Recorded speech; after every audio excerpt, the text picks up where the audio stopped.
He's winding. It could start at any time, so don't say anything bad. This is not yet. My internet speed is fabulous.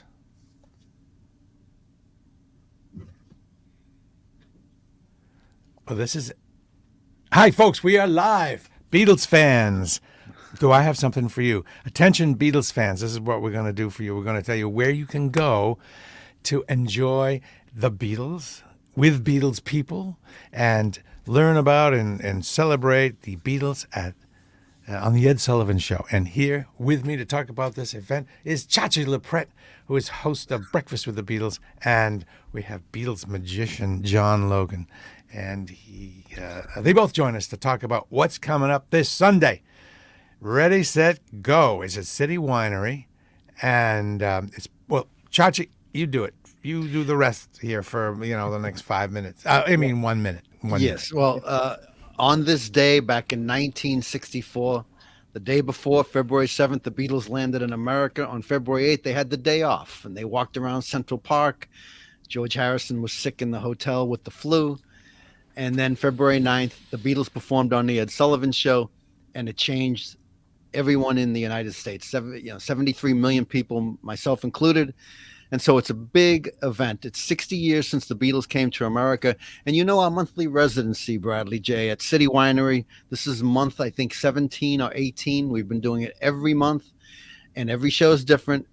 And Sunday at noon, doors at 11 at City Winery, just a couple of blocks from North Station, the Boston Garden. We will celebrate the Beatles' arrival in America. Come together celebrating 60 years since the Beatles performed on the Ed Sullivan Show. And you're going to have a special appearance by someone who actually saw was in the audience at some special show. Tell me about Debbie Gendler. I can do that, John. Did you? I talk a lot because I'm a DJ, John. No, it's all right. No, it's all right. Yeah, we'll have Debbie Gendler in the or virtually interview her virtually. She'll be in LA, and Debbie has a great background. She was actually invited by Brian Epstein himself, the Beatles manager, to the Ed Sullivan Show to see the Beatles perform live on the Ed Sullivan Show. So she was in the audience, and a lot of those Beatlemania clips that people see online, you probably have seen her face because it cuts to her a few times.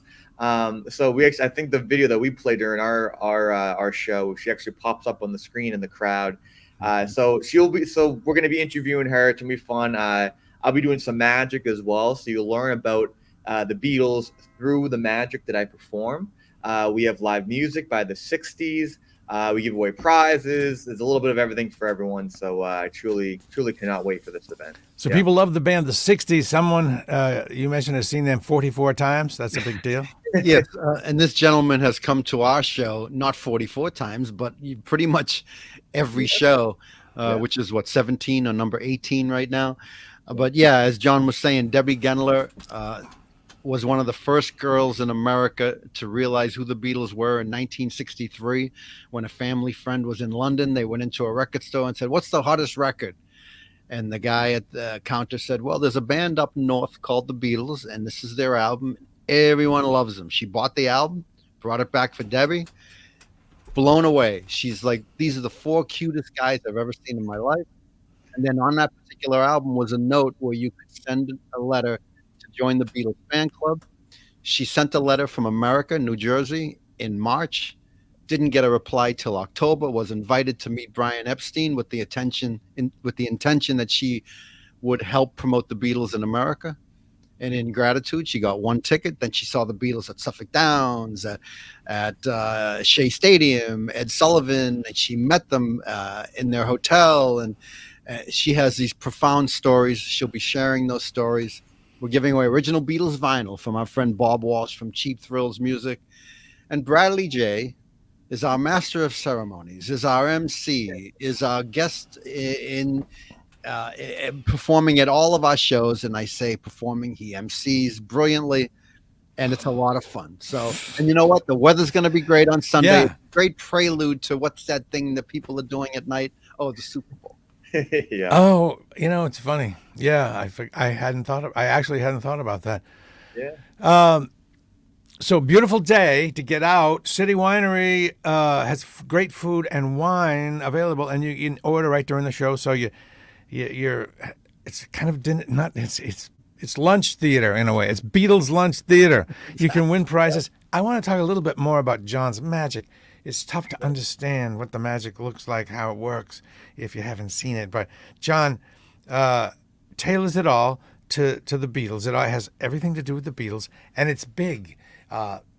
Big cards, big things, big props. Not like the guy that squashes the melons, but Yeah.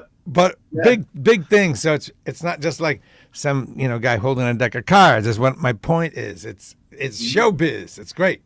It's all very. I try to do magic where I'm using everyday items and borrow things from the audience, but it's all centered around the Beatles. So, for instance, if I try to pick up maybe a song that someone is thinking of, then I'll tell the backstory behind that song. Again, we use big jumbo playing cards. People write down things. So it is a really interactive show, and my goal through the magic is for you to learn about the Beatles and maybe hear some stories that you may not have heard beforehand, and how their creative process worked, and how their brains developed new material. And so it's really, really fun. Every show is different. I customize the magic specifically for this show. So nowhere in the world will you see this type of magic. Just at this show is customized. Every show is customized for the magic's customized for the show. And every show we do is different. So last month we had Beatlemania. We talked about Beatlemania. This month we're talking about the Ed Sullivan Show. Their iconic performance on the Ed Sullivan Show. So all the magic will be themed around that. And it's great. I'm actually in Florida right now, sunny Florida, for a conference. So I will be flying up the day before our show, and it's gonna be all good. It's gonna be all good. But yeah, I've been jotting down ideas here, so it's gonna be a great show. I can't wait. Okay, so I'm taking a look at the picture of the Beatles with Ed Sullivan. I think that Ed Sullivan Show is fascinating. I watched it the other day. And I see Ringo, George, and Ed, and John, and Paul. And you just said that George had the flu. Yes. And and he's standing right beside Ed Sullivan. You think he gave him the flu? He must have. He was under the care of a doctor at the hotel. Okay. George's sister Louise was with him and kind of nursed him back to health. And I think he got like a B12 shot to get him through it. He was down and out, but he performed. And even with the run through, they had Neil Aspinall stand in George's place, so they would get a shot of what it would look like when all four were there.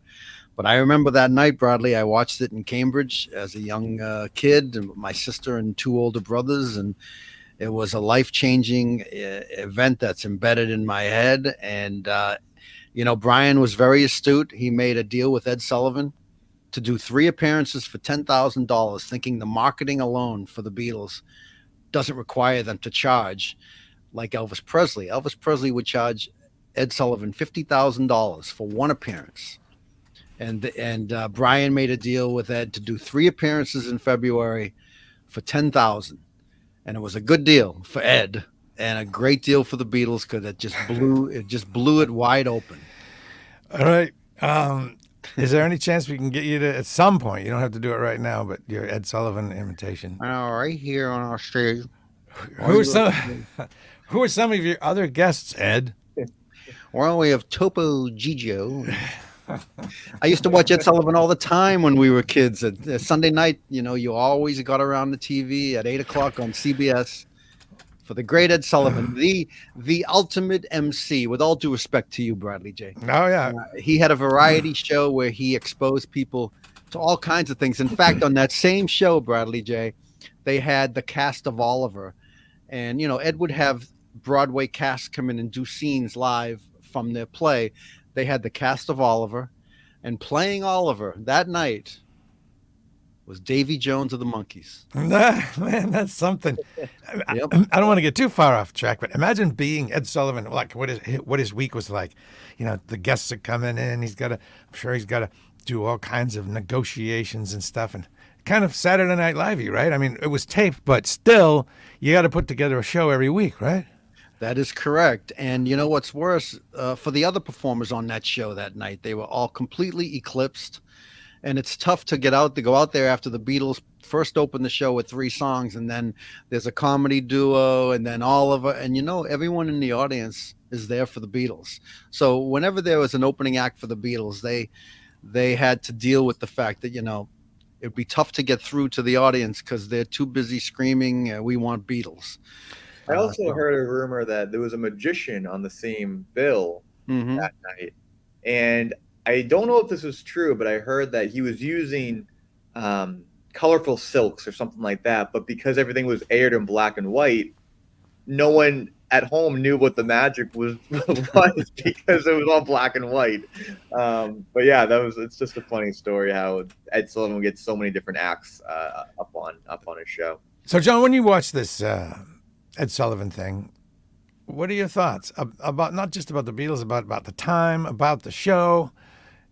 I'm blown away by the whole thing. I like to see the other bands, not just the Beatles, but they had all these wicked cool bands like the Animals on.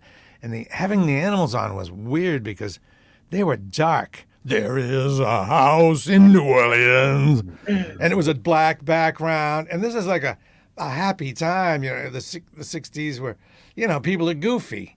Debbie Reynolds type. It's a Debbie Reynolds type of world then, and they got the Animals coming out on Ed Sullivan Show, which is pretty weird. I like seeing these other bands that were around when the Beatles were around. So, what are your thoughts on that whole thing, the show? Yeah, well, the thing I loved about Ed Sullivan, and I think his personality was just so outgoing, and he just had that charm to him that everyone loved. And just like you said, Bradley, he brought on different types of acts. And Chachi, and you know the story better than I do, but he kind of accidentally saw the Beatles at some point, right? Yep. I'm a huge Ed Sullivan fan, so I know his wife's name is Sylvia. They were at the Heathrow Airport, and about 3,000 kids were there. And Ed's asking people, "Is the Queen coming in, or why is everyone here?" And they said, "No, that's because of a pop band called the Beatles." And that's how he first heard about it. Speaking of accident, you didn't happen upon the Beatles on the show by accident. This is not the first time you saw them. How did you find out about the Beatles, both John and Chachi? Well, as far as the Ed Sullivan Show goes, from November on, and then in January when I Want to Hold Your Hand went to #1, we knew who the Beatles were. They were being played like crazy on the radio, AM, and then the announcement that they were going to be on the Ed Sullivan Show, and so that led up to the huge excitement all through January. We can't wait for the Ed Sullivan Show. And so that's how kids in America heard about it. When I Want to Hold Your Hand went to #1, and that was Brian Epstein's goal. I'm not bringing the Beatles to America until they have a #1 record. In January they did. In February they were in America. Well, how about you, John? Yeah, I think I just learned about him just through the Beatles. I know some people, their introduction to the Beatles was the Ed Sullivan Show. I think mine was kind of the other way around. I got introduced to the Beatles with the one CD with the red cover and the yellow one, and I just thought that they sounded so different. And just the more I just looked into the Beatles, once you Googled the Beatles, right, the first thing that pops up is the Ed Sullivan Show, and then watching them on there and they're just all in sync with each other. They're wearing the same thing. They're bowing at the same time, which I think is great. I think Brian Epstein had that vision of working as a team because, before they were on that Sullivan Show, they would go in the Cavern Club in Liverpool and Germany, and they would wear the leather jackets, and they were just throwing things up on stage at each other, and it was just kind of a mess, but everyone loved them. And then Brian Epstein said he had the vision and said, well, if we want to make it in show business, we have to work together as a team. Let's, rather than leather jackets, let's use suit jackets. Let's bow at the same time. And I think I really credit Brian Epstein. I've always thought he was the fifth Beatle because he really saw the potential for the Beatles and took it off from there. Yeah. When at the end of each show, come together show, you guys should bow at the same time. When you leave. That's a good idea. That's a good idea. Thank you for coming. Boom, like that. I like that. Great idea. I want to run through the facts again. If you've stayed with us this whole time, folks, it's going to be I'm looking forward to it so much. Sunday, beautiful day. Here's what you're gonna do. Let me walk everybody through their day on Sunday. You get up maybe 9 o'clock. You're sleeping a little bit, right? You get up at 9, splash some water on your face, put on your best cool rockin' duds, and you either drive or take the T or whatever down to City Winery, which is on Beverly Street, 80 Beverly Street. Well, just think Haymarket Station where the T is. It's right near there, 1 block from there. And you get there maybe 11:30 because doors are at 11, shows at 12. Get on in, order something to eat or not, something to drink or not, and then wham! At 12 o'clock, I'll come bounding out and the show will begin. And these guys, Chachi and John Logan, will work there. They both work magic. One works magic with magic, and one does everything else. Not everything else, but you know what I mean. No, that's correct. And there's going to be prizes and questions and trivia questions. I don't know the answers. I'm not a Beatles expert, but I love the trivia questions best because I like to try. A lot of times I'm going to say George to every answer, and sometimes I get one right. And then there's the band. I can't wait to see the 60s. That's a band. 7-piece. Never heard of them. Had you heard of them? I had never heard of them. No, but they play a lot around town. And as I said, it's a 7-piece band on that one City Winery stage. It should be fun. And some dude, Doc is his name, right? Yes. Who's a regular, has seen them 44 times. I wonder what their stomping ground is. Yeah, and Beth, one of our other regulars, she said that the band's phenomenal, and the lead singer has just an incredible voice. Right. Beth was raving on about her voice. So I can't wait to see them up on stage doing their thing. Awesome. Well, I had a fantastic time last time, and I'm expecting an even better time this time, especially because of the weather. I can't even fathom what 50 degrees feels like. John, what is it down where you are in Florida right now? It's actually, I have not been outside today, honestly. We were just finishing up some presentations. Oh, but it looks like it's 71 degrees out right now. So maybe I'll head outside and go on the rooftop bar. At noontime? That's good. That's a good plan. Good plan. Okay, you guys, thanks to you both, and thanks, of course, to executive producer Stephanie LaPrette, who wasn't able to make it this time. She'll be there, kind of keeping everything together. Yep. As you guys perform, I'll be there. I can't wait to meet everybody. And I guess that's pretty much it. That's it, Bradley. See you Sunday, buddy. If you folks are Beatles fans or no Beatles fans, share this little broadcast. It'll remain up for a while, and you can share it on Facebook or whatever your favorite social media platform is, etc. So thanks, guys, and we will see you all on Sunday at City Winery, Boston, 80 Beverly Street. That's February 11th, Sunday, February 11th. Yep. Beautiful. At noon. Okay. Thank you. Thank you, guys. Thank you, Bradley. You're welcome. Okay, buddy. We are almost.